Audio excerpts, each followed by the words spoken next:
This is the future of Mount & Blade 2, a Bannerlord multiplayer, and boy am I excited. So Full Invasion 3 has just gone ahead and entered into a closed testing period as they prepare for their first launch onto the Steam Workshop, and things are looking awesome. If you've never heard of the Full Invasion mods, it was an extremely popular mod for Mount & Blade Warband, which basically pitted you and a group of friends or random people who have joined the server against hordes and hordes of AI. There were mods such as the Lord of the Rings Helm Deep defenses, a Star Wars mod which had you defeating hordes and hordes of droids, and tons of other fantasy-inspired defenses, armors, weapons, and so much more.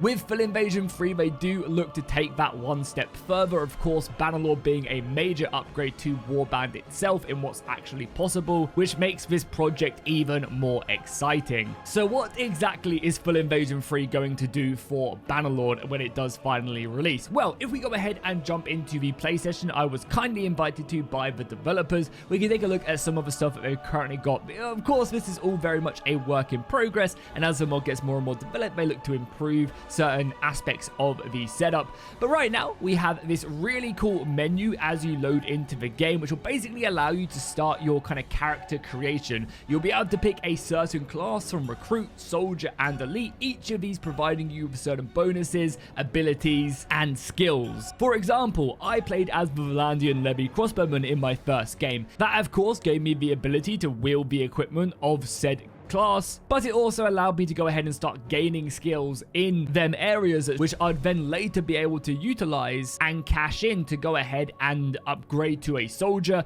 and then to an elite character. As you get kills and you progress through this character setup, you'll be able to also unlock better equipment for that class as well, and you can also change at any point. So whenever you do go down and the AI does overrun your position, you can then change to a completely different class as long as you have the appropriate stats for that. Sometimes you'll have to work at the bottom at the recruit level, and others you'll be able to transfer the skills you'd learn on other classes into the others. Every class does also have its very own set of equipment, which you'll be able to upgrade as you progress through that class stats. So sometimes you'll be rushing towards getting the elite level classes because they have the best stats, and other times you'll be mixing and matching because you're not really in a rush. Then once you've set up your character, you've picked all of your equipment and you're ready to go, you'll be able to choose from a set of different spawn points, and these spawn points represent what you're going to have to defend as the game progresses. The AI's main focus is to take these spawn points, and as they take them, they'll be able to spawn that step closer, and you'll have to spawn that step further back.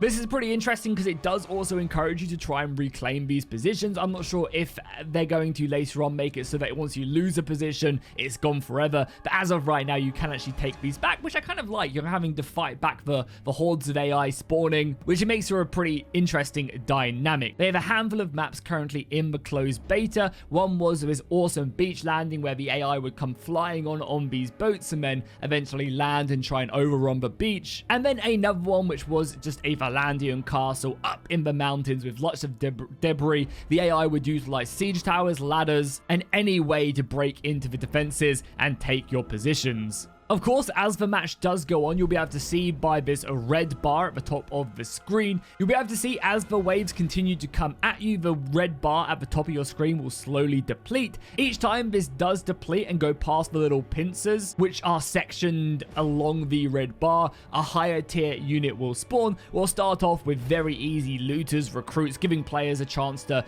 get that experience in on the equipment and the stats that they want to. And then quite quickly, more waves of higher elite units will start running at you.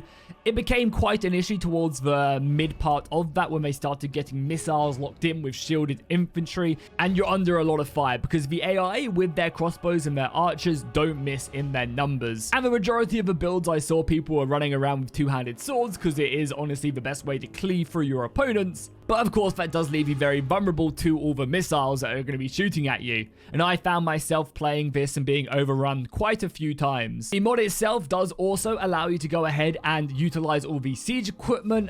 There are some really nice designated positions to defend. And a lot of the time we were playing in this, we found it actually quite useful to destroy some of the pathways, but also leave the AI some pathways that you could block off if you wanted to, because it just kind of funneled them into our death trap. As of right now, the closed beta beta is heavily focused on getting rid of all the bugs and crashes during the match itself, and they have said that they've pretty much found every single one that they've currently come across and fixed it, which is of course great to go ahead and hear. Means hopefully we'll be getting a stable launch. They also mentioned that their next focus is really on balancing, making it so that you can take on a map with 10 people or 50 people on your team, and neither one will be too hard or too easy. They also said they want to go ahead and add in a bunch of cool quality of life changes, like being able to change the map mid-game if people want to, and of course adding in more polish like custom music and more menus. The aim currently is to go ahead and drop the first playable version of this to the public around about the end of February. However, they have stated that of course this is all subject to change, and the actual launch could quite easily be pushed depending on what they do run into, but definitely keep an eye out next month for this, as it's going to be very, very exciting to see exactly what they release. Not only that as well, they do plan on having their very own custom stuff in the mod. Right now, we are basically stuck with a lot of vanilla assets. However, that is something they're going to go ahead and change. So again, if you're looking for more custom fantasy stuff, I'm sure we'll get sub mods for it, but the official dev team as well do look to actually add in more monstrous units and armors and equipments later on down the line to make for more of a unique experience. So if you're looking forward to full Invasion 3, do let me know down below in the comments. Of course, subscribe for more. I'll be one of the first people to cover this when it does release. Also, I have a full hour-long video of me playing and around and talking. So if you guys want to see an edited version of that, do let me know as well. I'd be happy to upload it. And I'll see you guys in the next one.